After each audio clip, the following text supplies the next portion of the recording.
Hello viewers, Super GT here once again. Now, the hoppers, we have some new hoppers, and this is the A-Class hopper. Insert comment here. A-Class stands for, we've established this in Forza 6, but it might be different now.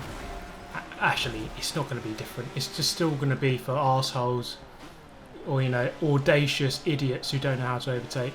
Something along those lines.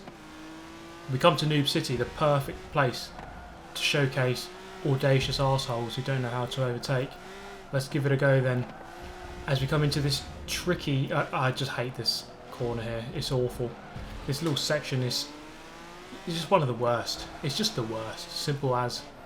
And you can see here I'm in the Honda NSX. The 2005 NSX.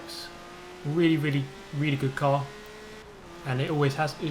Well, it kind of always has been in Forza. I remember using this a lot in Forza 4, Forza 3 as well.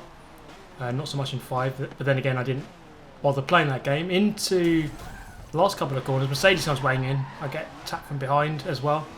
And just going to run him out. Just run him completely out of the track. Right, up into 10th.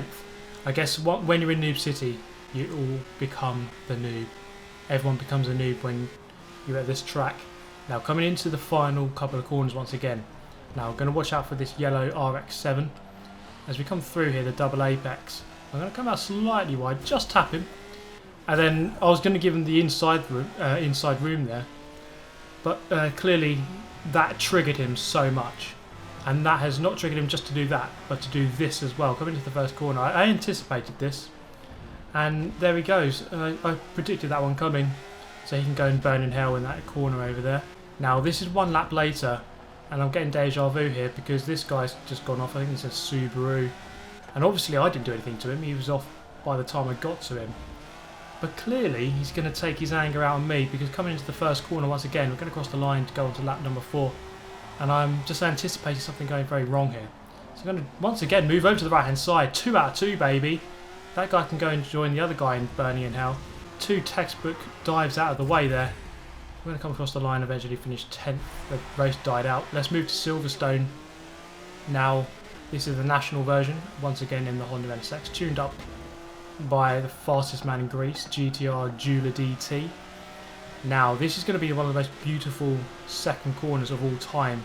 You may have watched my video on Forza 6 called Great Three-Way, and it was actually on this track as well, because watch this. 3 of us around this corner. He goes over the curb, no contact at all. Now that is great driving from the 3 of us. So managed to get through that first corner inches away from each other with no contact, absolutely 0 contact through there. Beautiful driving. And then into the next turn, up the inside, up into 4th place behind the Porsche. We are going to try and tuck in behind into the final turn, the very long right-hander coming onto the backs or the main straight. Porsche goes very wide, and that's me up into 3rd place.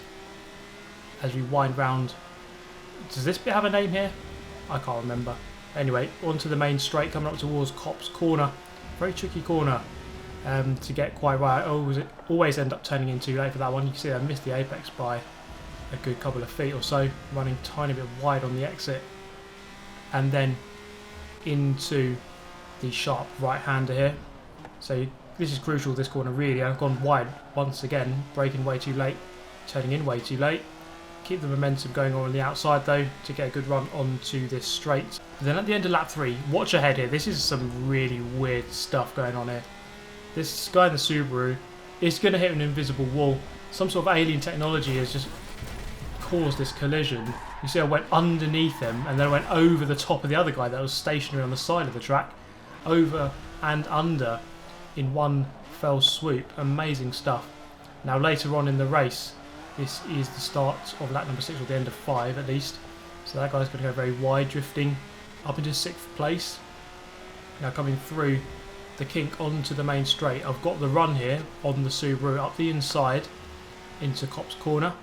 And we're going to hold it 2 abreast through here. And he's going to hold the outside line. And then unfortunately here, it felt like to me that my wheel kind of got stuck on the edge of that curb. That can sometimes happen.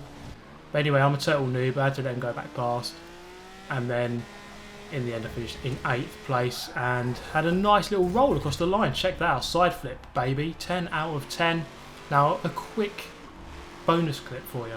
Why the hell not? This was entertaining, to say the least. Now, coming through the second corner of the Cadillac CTS-V. Now, I'm just going to get forced into the back of this Porsche. And then I'm going to start a NASA space program facing upwards, just trying to go to the moon, momentarily at least. Anyway, to Sonoma. Can we redeem ourselves here with a proper race? Probably not, because it's Forza. So going through the first very long corner.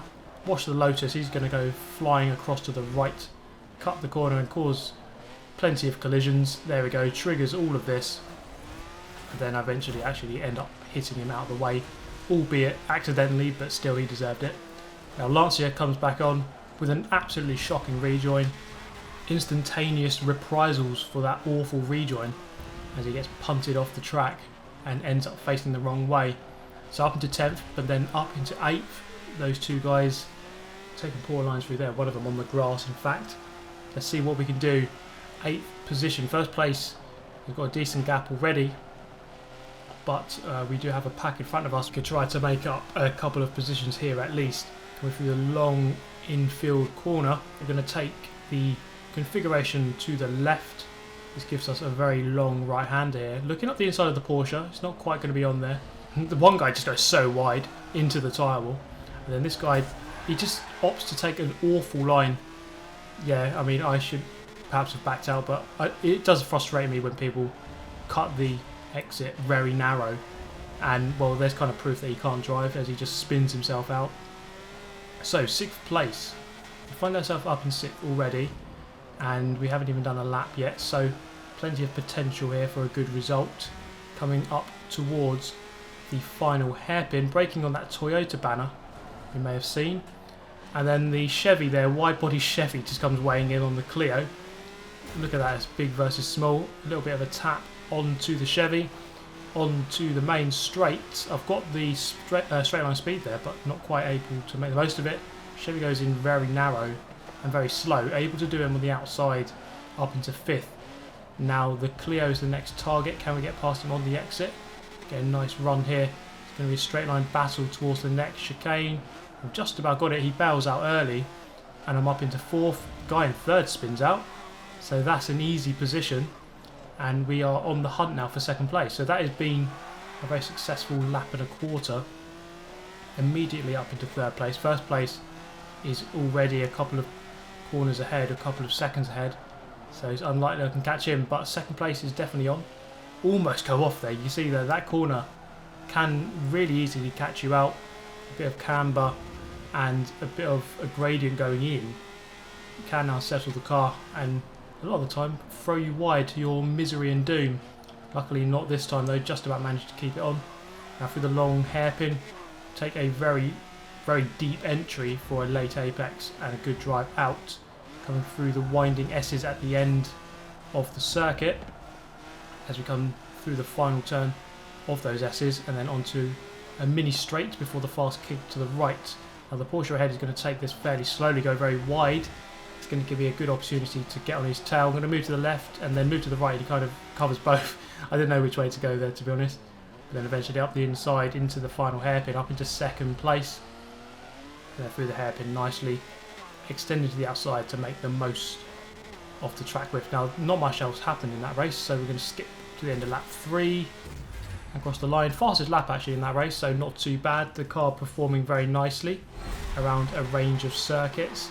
We move to the final race of the video, which is around Silverstone International, so the full circuit. Starting on 2nd place in the grid, immediately into 1st place into the first corner. Now into turn number 3, the Honda S2000.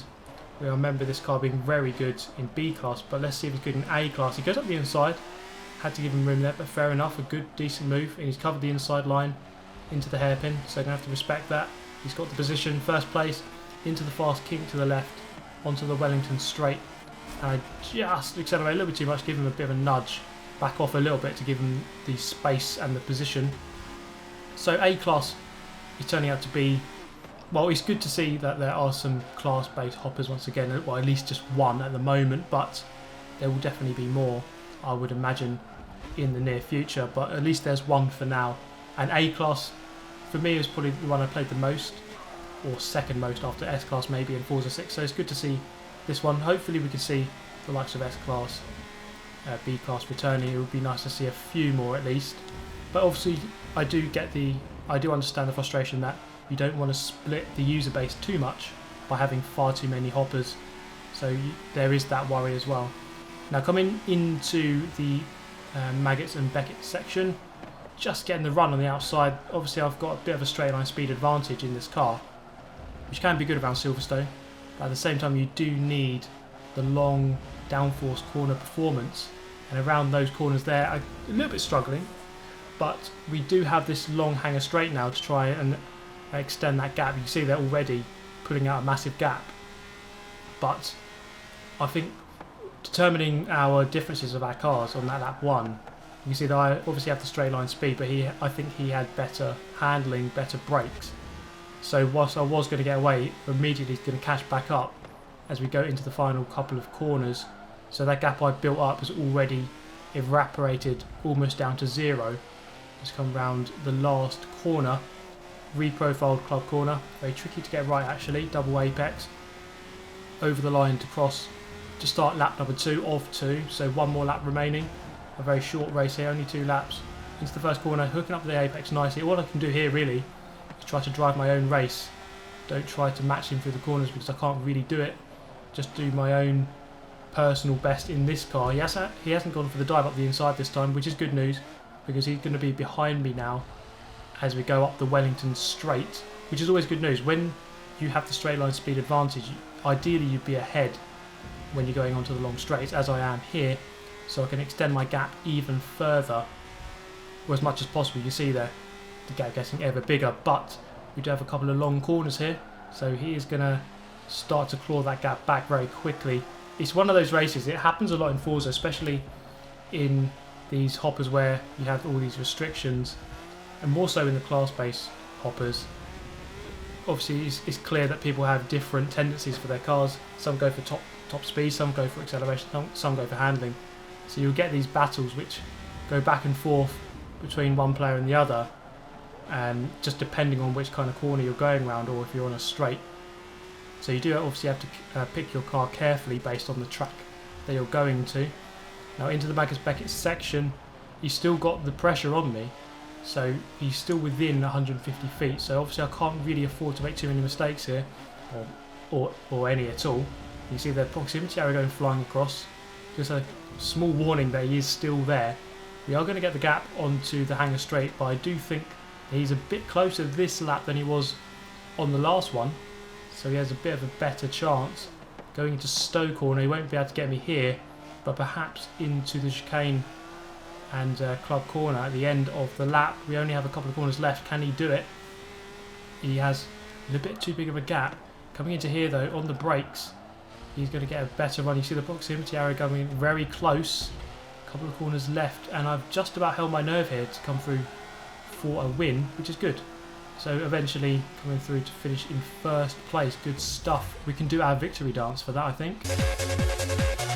There you go. Good stuff, guys. A-Class Hopper is back. Hopefully bring you some more videos on this class, and if there's more, hopefully we'll see some more hoppers and we can do some more videos for those as well.